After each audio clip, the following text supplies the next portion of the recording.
السلام عليكم. اهلا بكم في الكور ديال ستاتستيك ديسكريبتيف اول سيونس. هاد لا سيونس الاولى غادي يكون شابيتر انترودكتيف على سي كوا لي دوني لي ستاتستيك لا فيناليتي ديال لي ستاتستيك. Alors, le terme statistique recouvre des données chiffrées. Donc, c'est le statistique ou le domaine ne fait que des chiffres, d'accord, qu'on cherche à les analyser, bien sûr. Le champ de la statistique inclut beaucoup plus que de chiffres. En effet, la statistique, c'est l'art et la science de collecter, analyser, présenter et interpréter des données, d'accord? Donc, la statistique, quand je mets les données, donc quand on des sondages par exemple, ou là, des questionnaires, quand on les pose, on peut mettre quand je mets les données, quand analysons, donc quand on fait l'analyse des données, on fait la présentation par des graphes pour savoir donc la tendance des données, et quand on fait l'interprétation selon le domaine, les données. Dans le monde de l'économie et de la gestion, l'information fournie par la collecte, l'analyse, la présentation et l'interprétation des données offre aux dirigeants une meilleure compréhension de l'environnement économique et commercial, leur permettant ainsi de prendre les décisions les plus optimales possibles. Alors, quelles sont les applications en économie, en gestion et en marketing? Alors, dans le monde de l'économie et commerciale actuelle, les opérateurs économiques ont accès à de nombreuses informations statistiques. Les décideurs et les managers qui ont le plus de succès sont ceux qui comprennent l'information et savent l'utiliser à bon escient. D'abord, l'information elle est abondante, موجودة partout, كاينة il suffit شنو خص انه les mesures, les outils باش انه تريزومي هذاك les données. C'est ça l'objectif, انك تريزومي هذاك الكونتيتي هذيك الكبيرة ديال les données تريزوميها فواحد دي انديكاتور اللي كيسهلوا عليك ان استعمال ديك الدوني والاستغلال ديالها في le bon sens.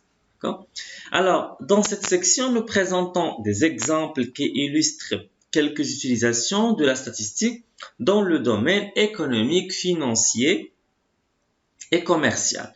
Alors, pour l'économie. Alors, les économistes fournissent des analyses et des prévisions de plusieurs variables macroéconomiques. Pour ce faire, ils utilisent de nombreuses informations statistiques. Par exemple, pour prévoir l'inflation, donc la prévision d'IEL, les économistes utilisent des variables telles que l'indice des prix à la consommation, l'indice des prix à la production, le taux de chômage, le taux d'utilisation des capacités de production, etc.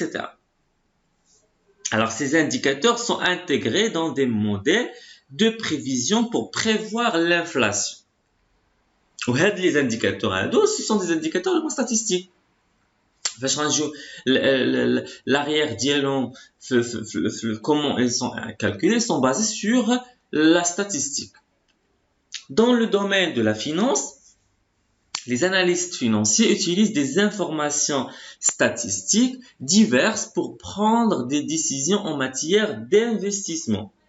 Dans le cas par exemple d'un titre boursier, les analystes examinent un certain nombre de données financières telles que le coefficient de capitalisation des résultats, le rendement des dividendes, en comparant l'information relative à un titre financier à celle relative au marché. Dans son ensemble, il est possible de juger si le titre en question est sous ou surévalué.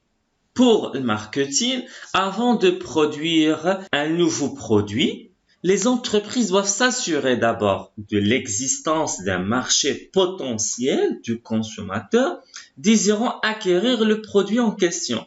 Ainsi, les entreprises procèdent par la prospection du marché pour sonder les besoins, l'attente des consommateurs et répondre ainsi de la manière la plus efficace et maximiser ainsi les profits. Pour ce faire, les entreprises procèdent par des enquêtes pour rassembler une quantité importante de données et les analysent en utilisant les méthodes statistiques. D'accord? Donc, le marketing, quand on relance le produit, je dis, donc, on fait des analyses, on collecte des données, on pose des questions, ou sur la base de ces données, on prend la décision, est-ce qu'on va lancer le produit ou non? Sur la base de quoi? Des données collectées, l'analyse, la présentation, et après, on l'a interprété pour prendre une décision. Alors, on passe maintenant à les données. Alors, les données sont les faits et les chiffres qui sont collectés, analysés et résumés pour pouvoir ensuite être interprétés. Toutes les données collectées dans une étude particulière forment ce qu'on appelle l'ensemble de données. Alors, les éléments, c'est quoi les éléments? Les éléments sont les entités auprès desquelles les données sont collectées. Une variable est une caractéristique des éléments à laquelle on s'intéresse. L'ensemble des informations obtenues pour un élément particulier correspond à une observation. La part de source d'énergie primaire. Selon les pays à faible revenu, les pays à revenus intermédiaires de la tranche inférieure, pays à revenus intermédiaires de la tranche supérieure et pays à revenus élevés, on a le monde entier. D'accord?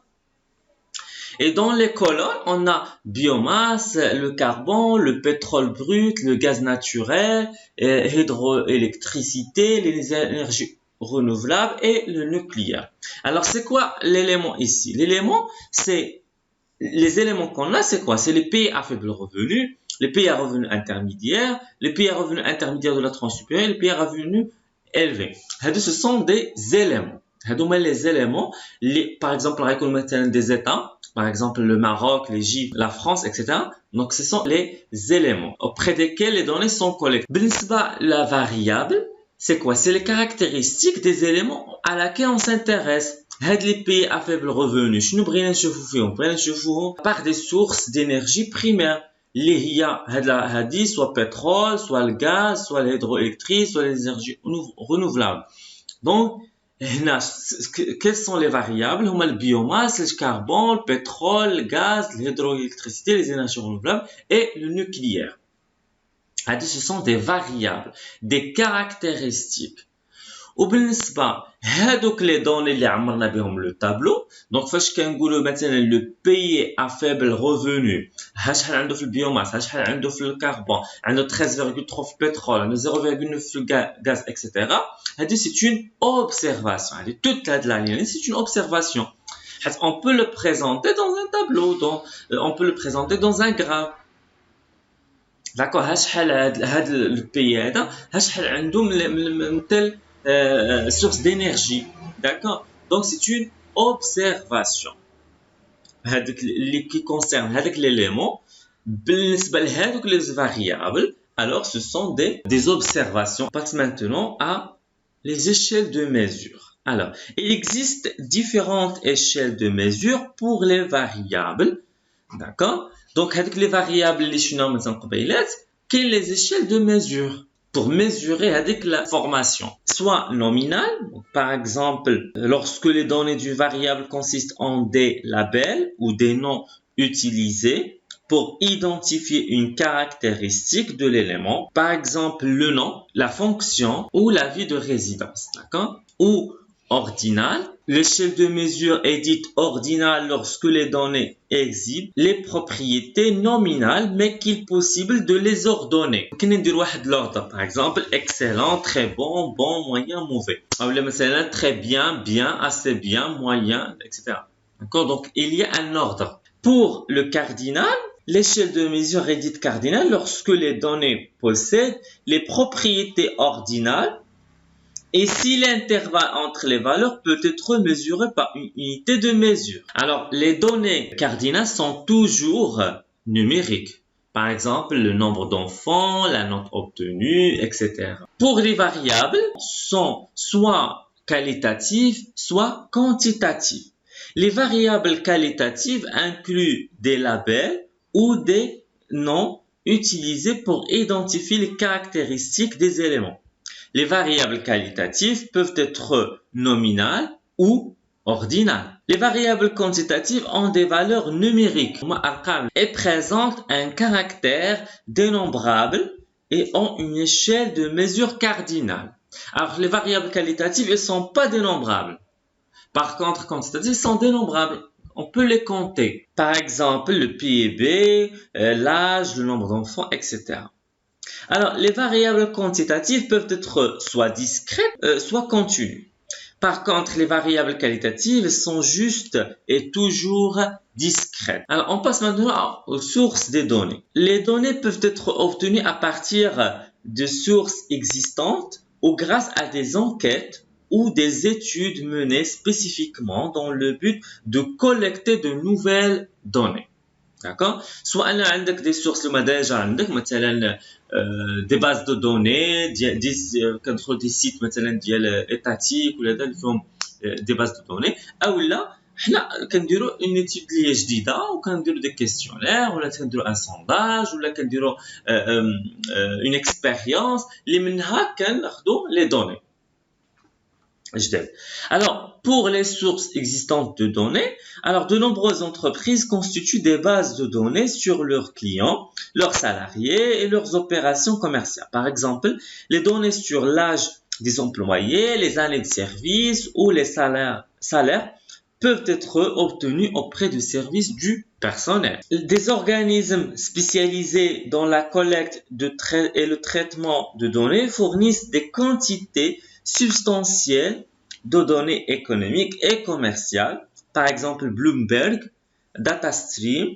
Alors, sont deux exemples de ce type d'organismes spécialisés. Aussi, les institutions gouvernementales sont également une importante source de données. En effet, le Haut Commissariat au plan, donc l'HCP, fournit l'ensemble des données relatives au secteur réel, par exemple le PIB, l'inflation, le chômage, etc.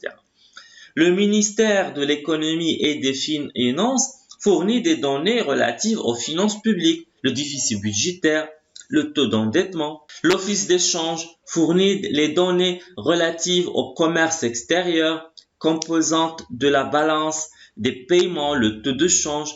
Banque el Maghreb fournit les données relatives à la sphère monétaire, la masse monétaire, le crédit, etc. Enfin, l'Internet représente une source de plus en plus importante de données et permet d'accéder à des bases de données diversifiées, gratuites ou payantes. Pour les études statistiques, parfois les données nécessaires à une étude ne sont pas disponibles. Dans ce cas, les données peuvent collecter en effectuant une étude statistique. On distingue deux types d'études statistiques, les études expérimentales et les études empiriques. Dans une étude expérimentale, on identifie en premier lieu la variable qui nous intéresse, d'accord? Ensuite, une ou plusieurs autres variables sont identifiées et contrôlées en vue d'obtenir des données concernant leurs influences sur la variable d'intérêt. Par exemple, une firme pharmaceutique serait intéressée par une étude permettant de connaître l'effet d'un nouveau médicament sur la tension artérielle. Ainsi, la tension est la variable d'intérêt.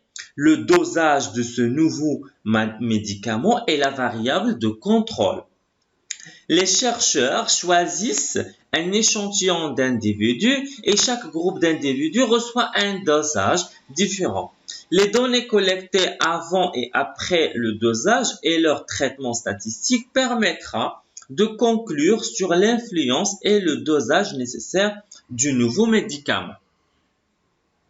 Les études statistiques empiriques ne tentent pas de contrôler les variables d'intérêt. Le sondage est le type le plus courant des études empiriques. On identifie d'abord les questions, ensuite un questionnaire est élaboré et distribué à un échantillon d'individus.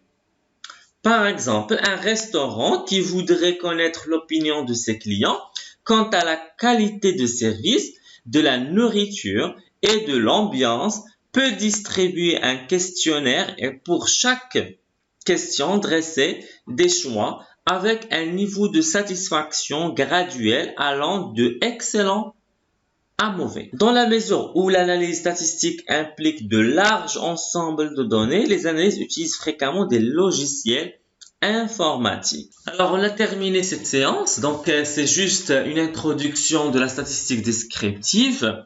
Et donc, on va entamer dans les prochaines séances quelles sont les mesures de la tendance centrale, de la dispersion, les représentations graphiques, etc. dans les prochaines séances. Merci pour votre attention.